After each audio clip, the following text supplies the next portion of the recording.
Are we going to see charges there with the medical examiner? Are we going to see any sort of repercussions? Because it just seems so often, we go to the perpetrator, but somebody's playing along with the perpetrator to make this happen, to tip the scales. Where do you think that's going to go? Well, it's interesting, right? Because this is potentially a death penalty case. Yeah. So there's a lot on the line for Farwell. In other words, there's a lot of negotiation, Candy. So will he cooperate Mm-hmm. if anything nefarious has gone on? If he used his influence, friendships, if he did anything to influence this investigation, you know, I think he's going to cough it up, but it's going to have to be corroborated, right? I mean, Mm-hmm. we know he's a liar. Yeah. We know he's a fraudster if the allegations prove out. I mean, we've seen it in the documents. He is something. So I'd put nothing past him in terms of blaming others for what he did. But if there's any concrete evidence of that, others being involved, and if this ends up being a cover up, oh my gosh, the Bureau's going to figure it out. Yeah. But make no mistake, some of the people involved in the Reed investigation, of just a couple, were involved in this loosely, but kind of loosely. Like if you look at Fanning, Fanning was the one. Okay, so the same person who did the digital analysis of phones in the Reed case did Guarino. He did the digital analysis of Birchmore's Apple computer. Mm-hmm. That's it that I could find. Not of any other phones or anything, Uh-huh. of the Apple computer and that messaging system, which of course, you know, oftentimes, depending on exactly what he looked at, could incorporate text messages and things like that that could have been hooked to the phone. Sure. He only took a year's worth. And then you had Fanning. He's the one that did the report saying there was nothing threatening in any of the messages and no, nothing that Matt did. I always thought it was interesting. He called Farwell, the person now accused of murdering her and staging her suicide, Matt, Yeah. in his official police report. Who does that? Someone who's really close to Matt, someone who's on a first name basis with Matt is Oh, who does that. Someone who in but the Karen Reed case also goes, oops, we don't have those strings of messages. They're not there. Like, what else didn't you have in this case, in the Birchmore case? It seems we're seeing a bit of a pattern of behavior here.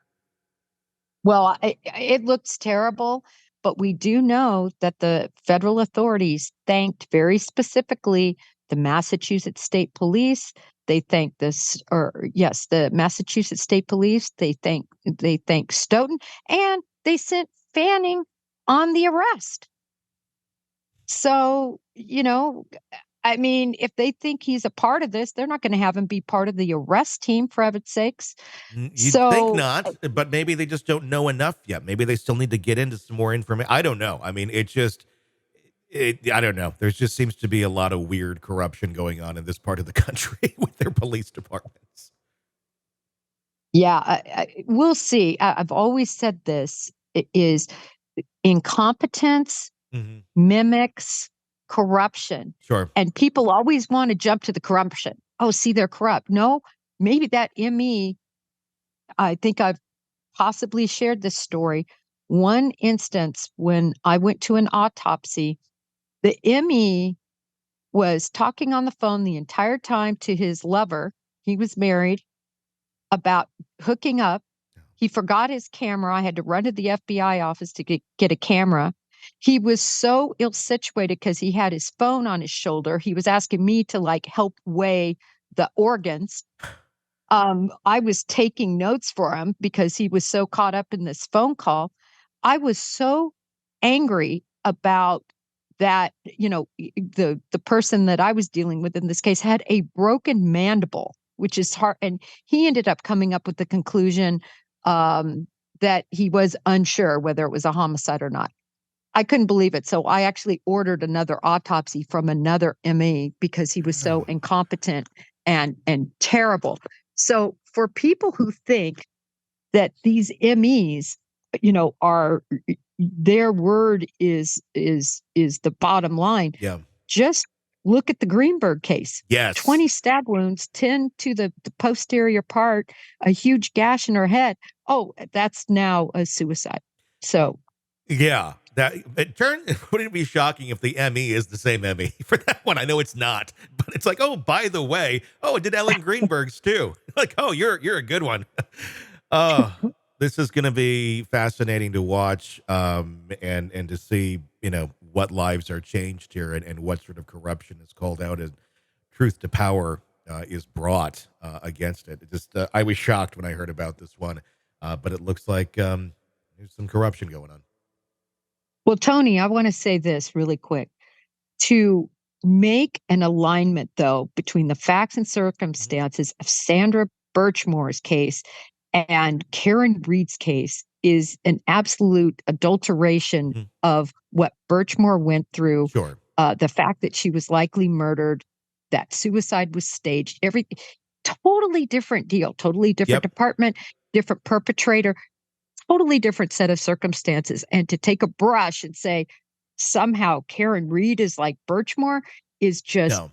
really bad. And you see that floating around. So unfortunately, Yeah. Sandra Birchmore suffered. Certainly. And it's two different departments, but it's like you're in the same playground, basically. There's a group over here, a group over here. Every once in a while, there's some people who play with the other team a little bit, but they're two separate things that are going on here. But it's just a little too close for comfort. And I know they're completely separate cases. But my God, just the shocking. I mean, but I guess, and this is just what we know about. This is because it was called out, because it was caught. You have to wonder, how often are these things happening in places where it never gets caught? It's just, So it's true. horrible. And never right. No, And there were no threatening messages from Matt. no, no. Oh my Yeah, gosh. yeah. Hey, thanks for checking out the video. Be sure to follow us wherever you download podcasts, and especially Apple Podcasts, where you can get advanced episode and premium content on our premium channel right there. Also, be sure to follow us on social media so you don't miss any breaking updates on the stories that matter to you most. We're on TikTok, X, Instagram, Facebook. Just search Hidden Killers Podcast with Tony Brueski, and you'll find us right there. Again, thanks for watching.